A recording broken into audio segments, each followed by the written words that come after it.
sadari kesucian-Mu saat ku tersungkur di altar-Mu. Ku akui tiada yang lebih indah. Kekudusan-Mu melingkupiku, kemurahan-Mu memberkatiku.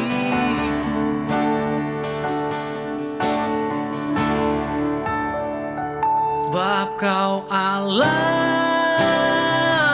Allah yang hidup, tak pernah Kau biarkan ku berjalan sendiri.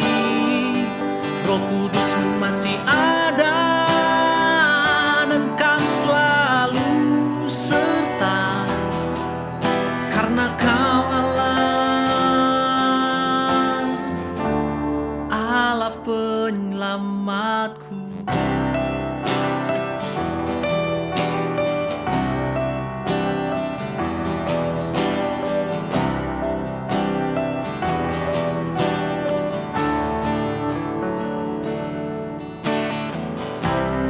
Kekudusan-Mu melingkupiku, kemurahan-Mu memberkatiku. Sebab Kau Allah, Allah yang hidup, tak pernah Kau biarkan ku berjalan sendiri. Roh Kudus-Mu masih ada dan kan selalu serta, karena Kau Allah.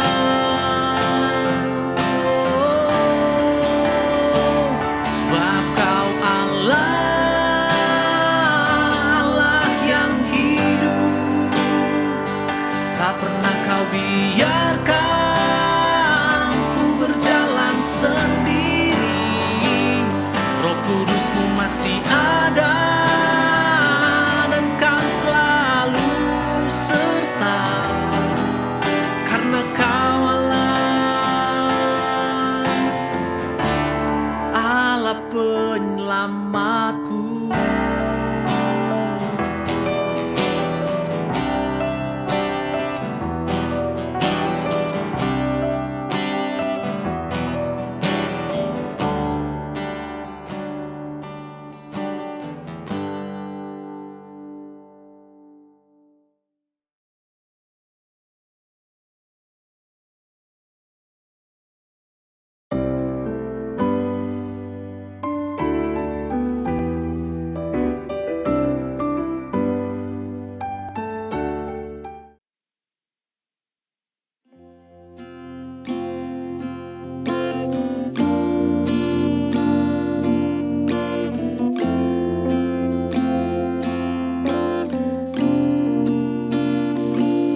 Selamat malam saudara-saudara terkasih di dalam Tuhan. Kembali lagi bersama kita di dalam acara doa malam 10 hari.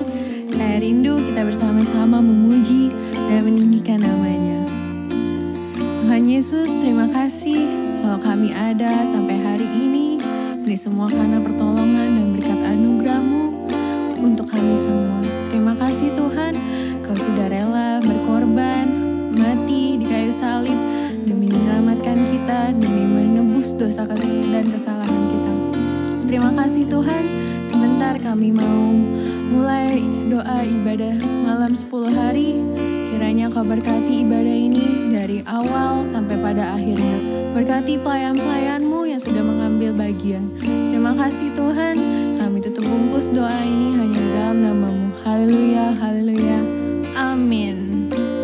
Kita mau angkat satu pujian, sambutlah Yesus.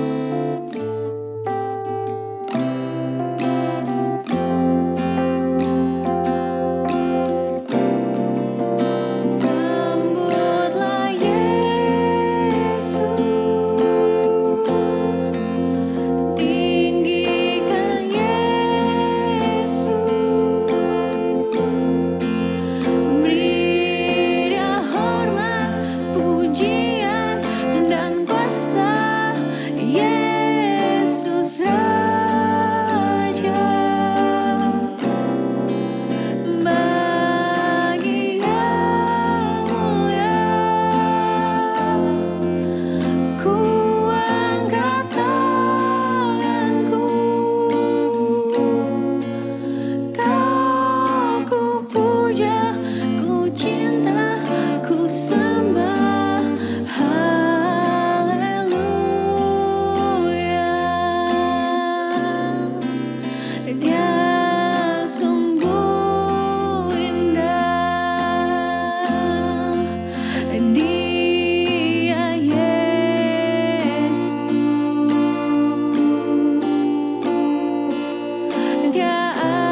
hanya namanya yang layak dipuji, ditinggikan, disembah.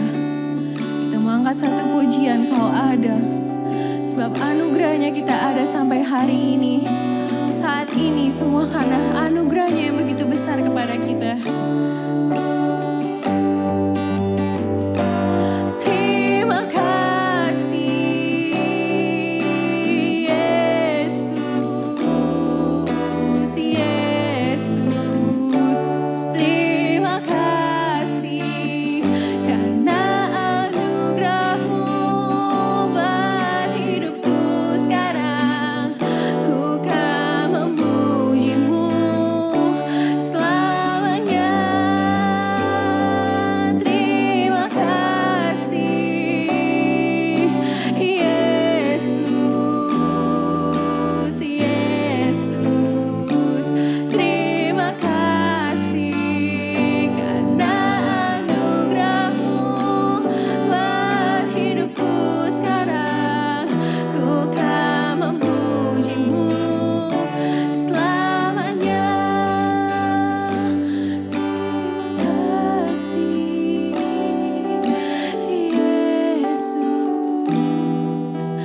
Yesus, Yesus.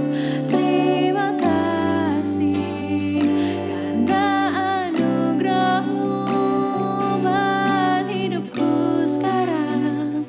Ku kan memuji-Mu selamanya.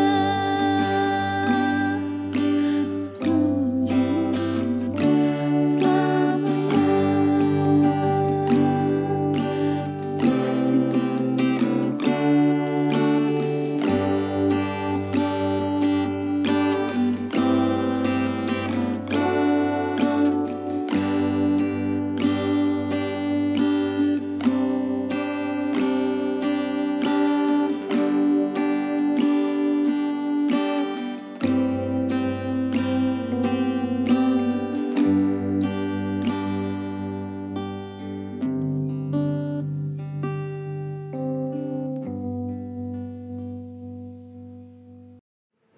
Mari kita berdoa.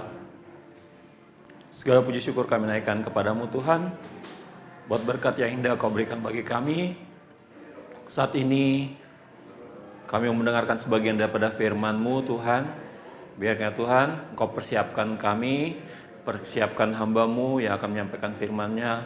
Biarkan Tuhan kami semua yang mendengar dapat melakukan dalam kehidupan kami, dalam pengiriman kami kepada Engkau Tuhan. Terima kasih, kami sambut firman-Mu dengan penuh ucapan syukur dalam nama Tuhan Yesus. Haleluya. Amin. Puji Tuhan. Pembacaan Alkitab kita pada saat ini kita ambil dari kitab Lukas 7 ayat 40 sampai 43. Lalu Yesus berkata kepadanya, Simon, ada yang hendak kukatakan kepadamu. Saud Simon, katakanlah guru. Ada 2 orang yang berhutang kepada seorang pelepas uang. Yang seorang berhutang 500 dinar, yang lain 50. Karena mereka tidak sanggup membayar, maka ia menghapuskan hutang kedua orang itu.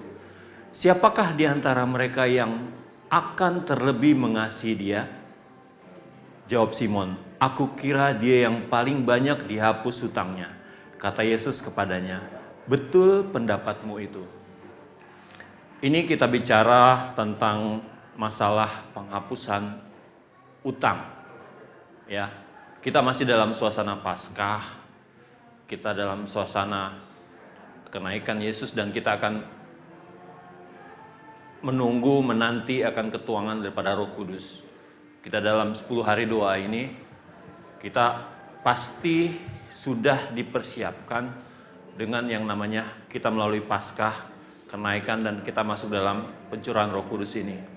Ya, tentu kita pasti sudah banyak diajarkan tentang masalah penebusan. Ya, karya Kristus di kayu salib sebagai korban penebusan dosa kita. Ya, kita ditebus dengan harga yang mahal. Kita ditebus dari cara kita yang hidup kita yang sia-sia, sehingga kita boleh memperoleh kelepasan. Ya. Oleh karena itu, dari pembacaan kita tadi, kita melihat bahwa kita sebetulnya diibaratkan dengan dua contoh orang yang tadi diberikan pelepasan dari utang. Utang dosa. Yang sebetulnya kalau kita sendiri, dosa kita yang terlalu banyak, tidak mampu lagi kita untuk membayarnya. Tapi Tuhan membebaskan dari utang dosa kita. Dengan apa? Dengan gratis. Ya. Utang dosa kita yang besar, yang tidak mampu kita lepaskan, tapi Tuhan Yesus memberikan kelepasan. Ya, tapi di sini tergantung daripada sikap. Ya, sikap kita meresponi dari apa yang Tuhan sudah berikan kepada kita. Dari contoh yang kita baca dari tadi itu adalah justru Tuhan Yesus menggambarkan kepada Simon orang Farisi yang Simon ini adalah mengundang Yesus ke rumahnya untuk mengadakan perjamuan, dan Tuhan Yesus memenuhi undangan itu. Ya. Tapi justru kita melihat respon daripada Simon orang Farisi ini berbeda, sangat berbeda. Kalau kita lihat dari perikopnya itu adalah Yesus diurapi oleh seorang perempuan berdosa. Ya, justru kita melihat sikap yang berbeda antara orang yang boleh bilang berutang paling banyak dan orang yang merasa utangnya paling sedikit, orang yang sedikit. Ya, justru kita membandingkan adalah sikap daripada Simon dengan wanita ini, dengan perempuan ini. Ya, kalau Simon, kalau kita mau melihat bahwa orang Farisi itu adalah orang yang kalau boleh bilang kasta tertinggi, salah satu bagian tertinggi dari orang Yahudi, yang dimana mereka sering dikategori bahwa mereka itu orang saleh, orang yang sangat mengerti akan Taurat, yang mereka selalu bisa boleh dibilang melakukan segala sesuatu lebih detail tentang hukum Taurat.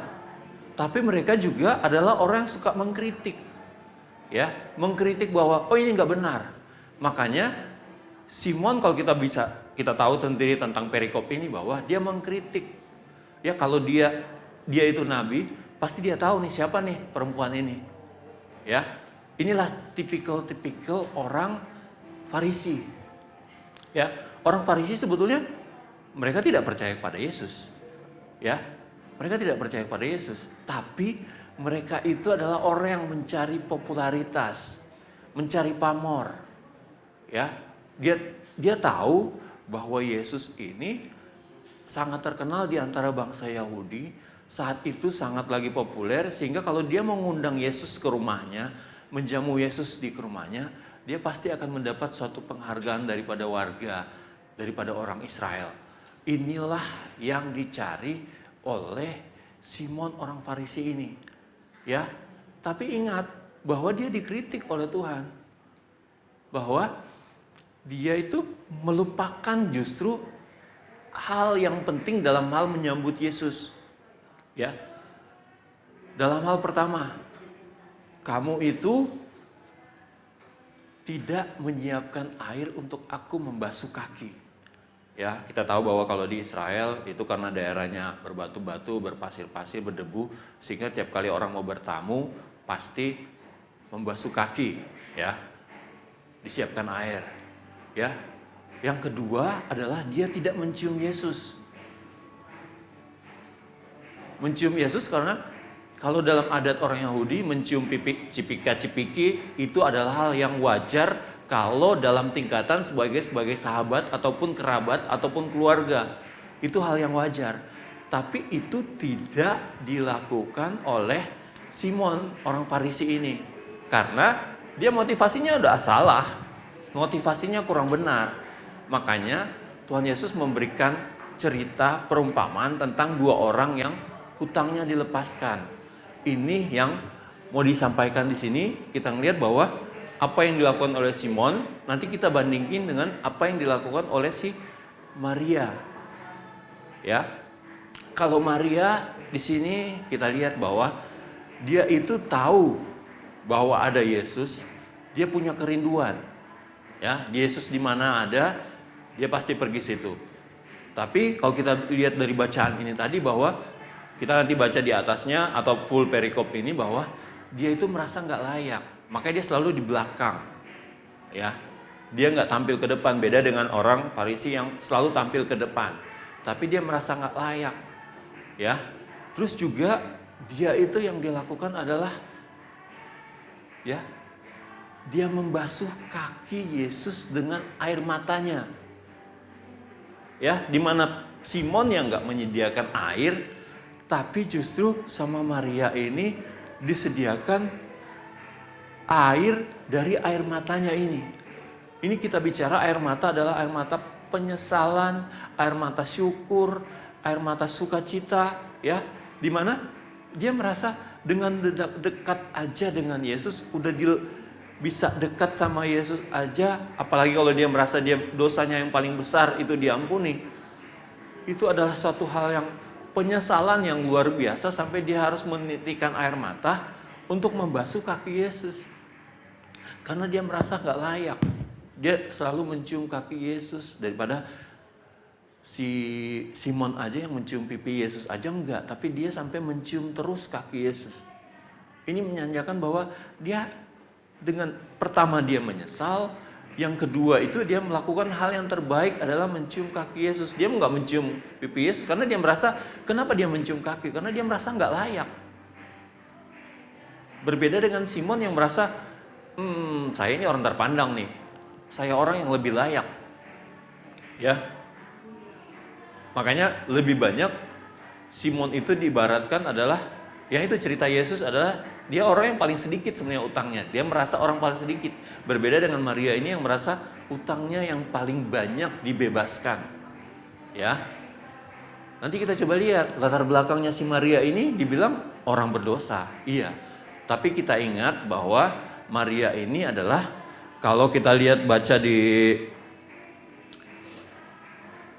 Yohanes 11 ayat 1 dan 2, ada seorang sedang sakit namanya Lazarus. Ia tinggal di Betania, kampung Maria dan adiknya Marta. Maria ialah perempuan yang pernah meminyaki kaki Yesus dan dengan minyak mur dan menyekanya dengan rambutnya. Yesus memang mengasihi Marta dan kakaknya dan Lazarus. Berarti ini adalah Maria yang merupakan saudara dari Lazarus dan Marta. Ya.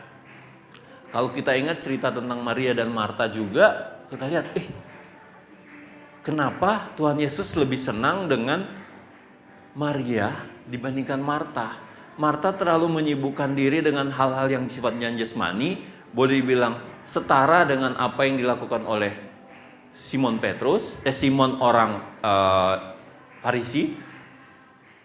Tapi Maria kenapa dibilang oleh Tuhan Yesus, dia mengambil bagian yang terbaik. Dia melakukan yang terbaik. Ya, didasari oleh apa? Yang dia lakukan itu tadi. Kalau kita bilang, dia selalu mencari Tuhan. Jadi pada saat Tuhan Yesus menyampaikan firman, dia memberikan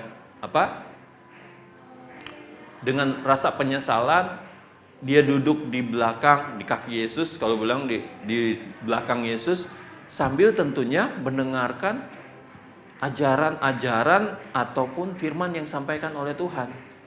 Dan juga pada saat peristiwa dengan adiknya Marta, dia itu duduk di kaki Tuhan, mendengarkan firman Tuhan, melakukan yang terbaik.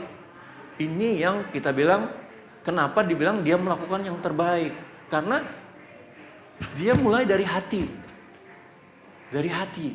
Karena dia merasa udah dekat Yesus aja udah luar biasa senangnya, sukacita. Apalagi kalau dia merasa dia sudah dibebaskan dari dosanya, karena dia dianggap bahwa dia orang yang sebenarnya paling tidak layak. Ini sikap hati inilah yang disenangi oleh Tuhan pada saat kita mau datang kepada Tuhan. Ya, bukan merasa saya sudah melakukan ini loh, saya orang saleh loh, saya orang terpandang loh. Ya, kita mau lihat, kalau kita bicara wanita dalam arti kata mengeluarkan air mata, ya, maaf kata, itu sampai dia mencucurkan air mata untuk bisa membasuh kaki Yesus. itu berarti kan udah keluar dari hati penyesalan yang luar biasa dari dia. Ya, dia nggak peduli mau dandanannya seperti apa, ya, udah berantakan seperti apa, dia nggak peduli. Yang penting dia melakukan hal yang berkenan kepada Yesus dulu. Yang pasti juga dengan kita, anak Tuhan. Mungkin kalau kita bicara wanita sama seperti Maria, mungkin kita nggak peduli kalau yang datang pada Tuhan, mau menyenangkan hati Tuhan, datang dengan penuh penyesalan, dengan kerendahan hati, nggak usah peduli deh. Mau eyeshadow-nya kayak, mau maskaranya udah berantakan, dandanannya udah berantakan. Nggak usah peduli orang lain ngelihat kita, kayaknya hina banget, kayaknya rendah banget. Pada saat datang kepada Tuhan, dalam kita doa kita, dalam ibadah umum kita, atau di mana aja, ya, rata-rata kan kalau kita bilang doa umum pastikan kita datang dandan apa segala macam. Mungkin kalau kita doa di rumah mungkin yang enggak. Tapi dalam hal ini kalau kita datang di depan orang, jangan peduli dandanan kita udah berantakan kayak, ya, maskara udah hilang apa segala macam, ya, dandanan karena udah bercucuran air mata tanda penyesalan untuk menyenangkan Tuhan. Nggak usah peduli. Yang penting kita melakukan aja yang terbaik, ya. Juga dengan yaitu menyeka dengan rambut. Kalau buat wanita itu rambut itu mahkota, kehormatan, ya. Yang dia lakukan apa? Mungkin ada yang udah rambutnya ada kepang-kepang kayak udah dandanin apa segala macam, tapi rambut itu dia lakukan, yang dia lakukan untuk membersihkan, menyeka air matanya, menyeka kaki Yesus. Itu adalah hal yang boleh dibilang dia benar-benar totalitas melakukan itu semua, ya. Dia melakukan nggak peduli.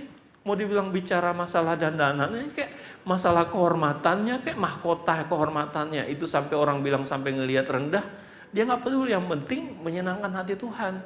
Begitu juga dengan kita, kalau ibadah nggak usah peduli. Orang lihat kita udah mewek, kayak orang kita udah lihat meler, yang penting selama kita melakukan itu menyenangkan hati Tuhan, jangan peduli orang luar. Ya, jangan peduli pandangan orang lihat. Jangan peduli penampilan kita mungkin yang, ya kita udah dandan cantik-cantik, udah ganteng-ganteng, kok jadi berantakan gara-gara kita mau menyenangkan hati Tuhan. Pada saat kita memuji memuliakan Tuhan, pada saat kita berdoa pada Tuhan kok kita pakai nangis, pakai mencucurkan air mata. Nggak usah peduli. Yang penting tujuan kita adalah menyenangkan hati Tuhan, ya. Terus ditambah lagi apa yang dia lakukan adalah dia meminyaki Yesus dengan, ya, minyak yang paling mahal. Minyak mur, minyak lawastu, ya. Kalau kita tahu ceritanya itu dibilang sampai Yudas yang sampai bilang bahwa kalau dijual kan mahal, bisa 300 dinar. Ya. Tapi di sini dia menyampaikan bahwa dia nggak peduli, yang penting itu Tuhan. Malah si Simon aja nggak mau minyaki Yesus, tapi Maria ini dia melakukan untuk meminyaki kaki Yesus. Ya, kalau kita baca lagi dia malah mempersiapkan Yesus sebelum kematian. Karena kita kalau bicara lagi ini peristiwa ini adalah kira-kira sekitar 6 hari sebelum Yesus disalibkan. Jadi mempersiapkan kematian Yesus. Ya. Jadi inilah kalau kita lihat ceritanya bahwa waktu dia mencurahkan minyak itu, semerbaknya sampai tercium sampai seisi ruangan semua orang. Ya. Jadi kalau kita bilang kita melakukan sesuatu yang indah, nggak pakai perhitungan, itu mahal kek. Yang penting itu adalah hal yang berkenan. Semerbak wangi di hadapan hadirat Tuhan. Itu yang sebaiknya yang kita lakukan. Jangan mikirin. Kalau dibilang tadi harganya sampai 300 dinar. Ya, kalau di zaman itu, 1 dinar itu adalah upah seorang pekerja itu untuk sehari. Ya, kalau dibilang 1 dinar itu ukurannya setara dengan 12 kalau kita bilang ukurannya ada 12 keping. Kalau ini dinar itu sebagai uang keping, uang emas. Yang satu lagi keping uang perak, yaitu dirham. Ya. 1 dinar itu 12 dirham. Ya. Jadi kalau kita ngelihat pembandingan antara waktu Yudas Iskariot menjual Yesus hanya dengan 30 uang keping perak, itu sangat rendah. Kalau di zaman perjanjian lama kan dibilang bahwa 30 uang keping perak itu adalah untuk zaman dulu itu adalah untuk menebus orang budak. Jadi segitu direndahkannya Yesus hanya dengan 30 uang keping uang perak. Tapi dengan Maria ini 30 keping uang dinar, ya, 30 keping uang emas, ya, itu adalah hal yang luar biasa. Kalau bilang saat itu di zaman Yesus itu adalah satu dinar itu adalah upah orang sehari. Kalau bilang 300 dinar, berarti yang dia lakukan itu adalah menyenangkan Tuhan. 300 dinar boleh bilang hampir setahun loh. Hampir upah setahun loh. Berarti boleh bilang sepanjang tahun, kalau kita bicara ukurannya, sepanjang tahun dia hidup, yang dia lakukan itu untuk menyenangkan Tuhan. Itu takarannya. Walaupun orang lihat sayang banget, kalau kata Yudas sayang banget, itu buat orang lain. Tapi kan Tuhan Yesus bilang orang miskin selalu ada sama kamu, tapi saya nggak akan selalu berada di tengah-tengah kamu. Makanya lakukan yang terbaik. Mungkin kita bilang mempersembahkannya bukan untuk, nggak semata-mata bahwa yang kita lakukan itu, pengorbanan yang kita lakukan itu nggak semuanya untuk mendatangkan kehormatan seperti yang dicari sama orang Farisi. Kita lakukan semua untuk menyenangkan Tuhan. Jangan peduli pendapat orang. Jangan peduli dengan keadaan kita mungkin terlihat sangat hina di hadapan orang. Tapi yang penting kita lakukan untuk menyenangkan Tuhan. Kalau kita bicara masalah minyak, urapan, inilah yang kita sedang nanti-nantikan dalam setiap kita menantikan pencurahan Roh Kudus. Minyak itu adalah bicara tentang sukacita. Sukacita, kesukaan. Bagaimana minyak itu tetap setiap hari, boleh bilang kalau kayak contoh 300 dinar itu, setiap hari hampir penuh selalu dengan sukacita. Ya, kesukaan itu ya urapan. Makanya dibilang kita tahu cerita tentang minyak dan pelita. Makanya pentingnya minyak itu selalu ada dalam kehidupan kita. Makanya kita bicara minyak itu sebagai minyak urapan. Bagaimana juga minyak itu supaya jangan sia-sia, tentunya harus datang dari tadi sikap yang kita mau belajar dari Maria, bahwa kita sebetulnya nggak layak loh. Kita sebetulnya tidak pantas. Kalau kita sampai dimerdekakan oleh salib Yesus, itu adalah hal yang luar biasa, yang sangat kita tidak bisa balas, dan kita tidak mampu untuk membayar itu sebagai utang. Makanya kita harus datang dengan perasaan yang dimana kita datang seperti Maria, kita ini nggak pantas loh. Tapi kalaupun kita dipantaskan, kalaupun kita dilayakkan, seharusnya kita tidak layak, itu harusnya datang dengan ucapan syukur kita kepada Tuhan. Untuk kita tahu bahwa kita melakukan yang terbaik, apa yang Tuhan kehendaki dalam kehidupan kita. Jangan cuma, kita mau terlihat, ya, kita rajin beribadah, kita mau terlihat, kita selalu tampil, ya, bukan itu. Tapi ya itu memang bagus kita melakukan segala sesuatu sesuai dengan aturan, jangan menjauhkan diri dari ibadah-ibadah kita pertemuan yang dilakukan oleh kebanyakan orang. Tapi yang paling penting dalam setiap ibadah kita harus mulai dari hati. Hati yang merasa tidak layak, hati yang punya kerendahan hati, hati yang penuh dengan kerinduan untuk menyenangkan Tuhan. Itulah yang Tuhan mau dalam kehidupan kita, ya. Kita mau supaya kerinduan itu selalu kita bisa lakukan sepanjang tahun, sepanjang hari dalam kehidupan kita, dalam pengiringan kita, ya. Kita bicara nanti kita kalau jadi berkat, iya, tapi harus datang dari hati dulu. Kita mau bicara bahwa kita melakukan firman untuk supaya dalam kehidupan sehari-hari, iya, tapi harus mulai dari hati dulu nih. Hati yang ingin menyenangkan Tuhan, hati yang penuh penyesalan, hati yang selalu berdosa, merasa dosa ini yang selalu merongrong kita, tapi kita telah dibebaskan, hutang kita telah dibayar. Itulah yang Tuhan mau dalam kehidupan kita. Hati yang selalu rindu untuk menyenangkan Tuhan dengan sukacita, dengan penyembahan, ya. Makanya minyak urapan itu harus selalu ada dalam kehidupan kita supaya kita rindu apa yang kita lakukan penuh urapan, dan itu ya kita bilang biar minyak itu semerbak wangi, ya. Bukan cuma hanya dilihat, dirasa, dicium oleh orang sekitar kita, tapi yang paling penting itu adalah semerbak wangi di hadapan hadirat Tuhan. Itulah yang Tuhan kehendaki dalam kehidupan kita, ya.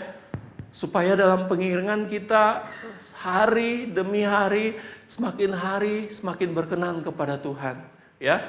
Minta terus supaya Roh Kudus itu selalu mengurapi kita sehingga apa yang kita lakukan kita bisa lakukan dengan penuh sukacita, dengan kerinduan, ya.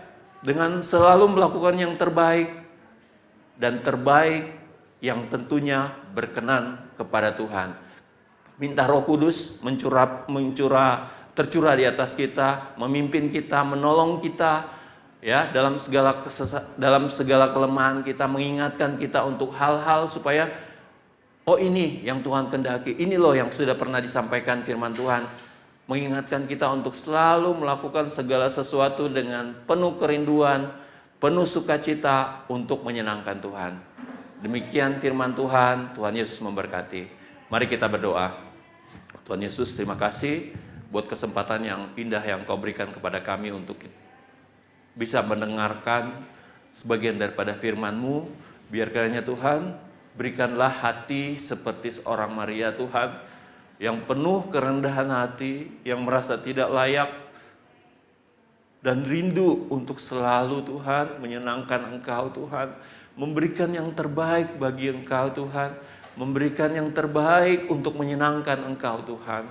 Biarnya Tuhan, kekuatan dan penghiburan, sukacita dari Roh Kudus, biarkannya melimpah dalam kehidupan kami Tuhan, hari lepas hari, bulan lepas bulan, dan sepanjang tahun hidup kami Tuhan limpah dengan sukacita, dan terlebih lagi hidup kami bisa berkenan dan menyenangkan Engkau Tuhan. Terima kasih Tuhan. Kami sambut firman-Mu dengan penuh sukacita dalam nama Tuhan Yesus. Haleluya. Amin. Tuhan Yesus memberkati. Haleluya, haleluya. Siapa yang merasa diberkati oleh firman Tuhan pada malam hari ini? Boleh lambaikan tangannya. Puji Tuhan. Sebentar kita mau mengakhiri doa pada malam hari ini. Mari kita sama-sama bangkit berdiri. Kita mau angkat satu pujian pada satu bukit.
kami sudah boleh menyaksikan ibadah ini dengan baik, dengan lancar. Terima kasih Tuhan. Sebentar kami mau kembali dengan aktivitas kami. Kau berkati kami ya Tuhan. Terima kasih buat hari ini, sepanjang hari ini. Terima kasih ya Tuhan. Kami tutup bungkus hanya di dalam nama-Mu. Haleluya. Amin.